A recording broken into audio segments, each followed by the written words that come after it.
Hi all. Assignment മുഴുവനായിട്ടും എഴുതി കഴിഞ്ഞവരിൽ അതെങ്ങനെയാണ് ടൈ ചെയ്യേണ്ടത്, സബ്മിറ്റ് ചെയ്യുന്നതിന് മുമ്പായിട്ട് എങ്ങനെയാണ് ചെയ്യേണ്ടത് എന്നുള്ളത് കാണിക്കാൻ വേണ്ടിയിട്ടാണ് ഈ വീഡിയോ ചെയ്യുന്നത്. അപ്പോൾ നിങ്ങൾ ഫ്രണ്ട് ഷീറ്റ് ഫസ്റ്റ് തന്നെ ഞാൻ ഗ്രൂപ്പിലിട്ട ഫ്രണ്ട് ഷീറ്റിൽ നിങ്ങൾ ശ്രദ്ധിച്ച് കാണാം. ഇവിടെ നിങ്ങളുടെ എൻറോൾമെൻറ്റ് നമ്പർ വളരെ കൃത്യമായിട്ട് സ്പെസിഫിക് ആയിട്ട് എഴുതുക, നീറ്റായിട്ട്. പിന്നെ നിങ്ങളുടെ പ്രോഗ്രാം കോഡായിട്ടുള്ള BAPCH, ഇനി വേറെ എന്തെങ്കിലും കോഡാണോ വരുന്നെങ്കിൽ ആ കോഡ് കൃത്യമായിട്ട് എഴുതുക. താഴെ നിങ്ങളുടെ കോഴ്സ് കോഡ് മാത്രം എഴുതിയാൽ മതി. അതിനുശേഷം നിങ്ങളുടെ പേര്, ID കാർഡിൽ എങ്ങനെയാണോ നിങ്ങളുടെ പേരുള്ളത് അത് അതേപോലെ, നിങ്ങൾ ചിലപ്പം വലിയ പേരായിരിക്കും, അങ്ങനെയാണെങ്കിൽ അത് കൃത്യമായിട്ട് ഈ 2 ലൈനിലായിട്ട് ക്യാപിറ്റൽ ലെറ്ററിൽ തന്നെ എഴുതണം, കൃത്യമായിട്ട് അത് എഴുതുക. ബാക്കി ഈ 4 സാധനങ്ങൾ മാത്രമാണ് ഫസ്റ്റ് പേജിൽ ഫില്ല് ചെയ്യാനുള്ളത്.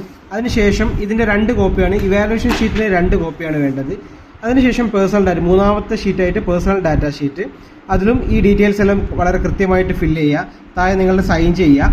അതിനുശേഷം ഇവിടെ സബ്മിഷൻ ഡേറ്റ്, എന്നാണോ നിങ്ങൾ സബ്മിറ്റ് ചെയ്യുന്നത് ആ ഡേറ്റ് എഴുതുക. ഇത് രണ്ടും കഴിഞ്ഞ ശേഷമാണ് നിങ്ങൾ ക്വസ്റ്റ്യൻ വെക്കേണ്ടത്. 2 evaluation sheet, personal data sheet, colour print വേണ്ട. Then printed question paper. Printed question paper എന്ന് പറയുമ്പോൾ ആ ക്വസ്റ്റ്യൻ പേപ്പറിൽ 4 or 5 പേജുകൾ ഉണ്ടാവും. പക്ഷെ അതിൽ കൃത്യമായിട്ട് നിങ്ങളുടെ ക്വസ്റ്റ്യൻ എഴുതുന്ന ഭാഗം ഏതാണോ അത് മാത്രം നിങ്ങൾ ചെയ്താൽ മതി. അതിനുശേഷം ആ പാർട്ട് എയും പാർട്ട് ബി ഉണ്ടെങ്കിൽ 2 പേപ്പർ ആയിരിക്കും, 2 ക്വസ്റ്റ്യൻ പേപ്പറും വെക്കുക. ഈ ഒരു കിട്ടുന്ന ഭാഗത്ത് മാത്രം വലിയ മാർജിനും ബാക്കി 3 സൈഡിലും ചെറിയ മാർജിൻസും മതി. കൃത്യമായിട്ട് പേജ് നമ്പർ താഴെ ഇടുക. പേജ് നമ്പർ ഇട്ടിട്ടുണ്ട്. ആൻസർ നമ്പർ 1 എന്നത് ഉള്ളിലോ പുറത്തോ ആയിട്ട് എഴുതുക. ക്വസ്റ്റ്യൻ എഴുതേണ്ട ആവശ്യമില്ല, ജസ്റ്റ് എഴുതുക. അതിനുശേഷം 2 സൈഡിലും മാർജിൻ പഞ്ച് ചെയ്ത ശേഷം മാർജിൻ വരച്ചിട്ടുണ്ടെങ്കിൽ ഇവിടെ നിങ്ങൾക്ക് കാണാം, പെട്ടെന്ന് വായിക്കാൻ പറ്റുന്ന രീതിയിലാണ് 2 സൈഡിലും കൃത്യമായിട്ട് ഈ അസൈൻമെൻറ്റ് എഴുതിയിട്ടുണ്ട്. അങ്ങനെ താഴോട്ട് ആ ആൻസേഴ്സ് എല്ലാം എഴുതി കഴിഞ്ഞിട്ടുണ്ടെങ്കിൽ ഞാൻ നേരത്തെ ഓൾറെഡി പറഞ്ഞ പോലെ തന്നെ ഇതിൽ പാർട്ട് ബി ട്യൂട്ടോറിയലുള്ള ക്വസ്റ്റ്യൻ ആണിത്. അപ്പം താഴേക്ക് എത്തുന്ന സമയത്ത് ഒരു പേപ്പറിൽ, ഒരു വൈറ്റ് പേപ്പറിൽ പാർട്ട് ബി ട്യൂട്ടോറിയൽ എന്നിങ്ങനെ വൃത്തിയായിട്ട് എഴുതിയ ശേഷം ആ ട്യൂട്ടോറിയലിൻ്റെ ആൻസർ അതിൽ എഴുതി ചേർക്കുക.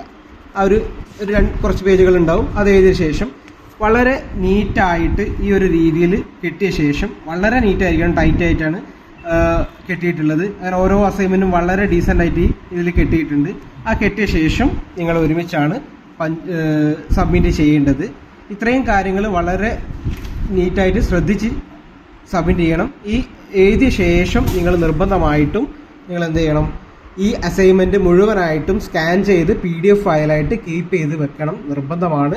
ഇത്രയും കാര്യങ്ങൾ ശ്രദ്ധിക്കുക. അസൈൻമെൻറ്റ് സബ്മിഷൻ ചെയ്യുമ്പോൾ എങ്ങനെയാണ് ചെയ്യേണ്ടത് എന്നുള്ള കാര്യങ്ങൾ വേറൊരു വീഡിയോ ഉണ്ട്, ഞാൻ ഗ്രൂപ്പിൽ അറിയിക്കും. ഇപ്പം നിങ്ങൾ ഒരുപാട് പേര് സംശയം ചോദിച്ചതുകൊണ്ടാണ് ഇങ്ങനൊരു അസൈൻമെൻറ്റ് പ്രിപ്പറേഷൻ എഴുതി കഴിഞ്ഞ ശേഷം എങ്ങനെയാണ് ടൈ ചെയ്യേണ്ടത് എന്നുള്ള കാര്യം പറയാൻ വേണ്ടിയിട്ടാണ് ഈ വീഡിയോ അയച്ചിട്ടുള്ളത്. ഇത് നോക്കിയിട്ട് എല്ലാവരും ഇതേ രീതിയിൽ ഫോളോ ചെയ്യുക. പേരുകളിൽ കൃത്യമായിരിക്കണം. പല ആൾക്കാരും പേര് ഇത് ലാസ്റ്റ് ഡേയിലേക്കൊക്കെ, ഈ ഫ്രണ്ട് ഷീറ്റ് ലാസ്റ്റ് ഡേയിലേക്കൊക്കെ വെച്ചിട്ട് പേര് എഴുതുമ്പം കൃത്യമല്ലാതെ എഴുതിയിട്ട് എൻറോൾമെന്റ് നമ്പറൊക്കെ മിസ്റ്റേക്ക് ഉണ്ടായിട്ട് ഒരുപാട് പേരെ കോൺടാക്ട് ചെയ്യേണ്ടി വന്നിട്ടുണ്ട്. അങ്ങനെ ഇല്ലാത്ത, എന്നിട്ടും കോൺടാക്ട് ചെയ്തിട്ടൊന്നും കണ്ടുപിടിക്കാൻ പറ്റാത്ത അസൈൻമെൻറ്റുകൾ ഒരു 30ഓളം അസൈൻമെൻറ്റ് മാർക്കുകൾ ഇത്തവണ മാറ്റി വെച്ചിട്ടുണ്ട്. അപ്പോൾ അത് ഒഴിവാക്കാൻ വേണ്ടിയിട്ടാണ് ഈ വീഡിയോ ഇടുന്നത്. കൃത്യമായിട്ടിത് ഫോളോ ചെയ്തിട്ട് ചെയ്യാം. ഓക്കെ.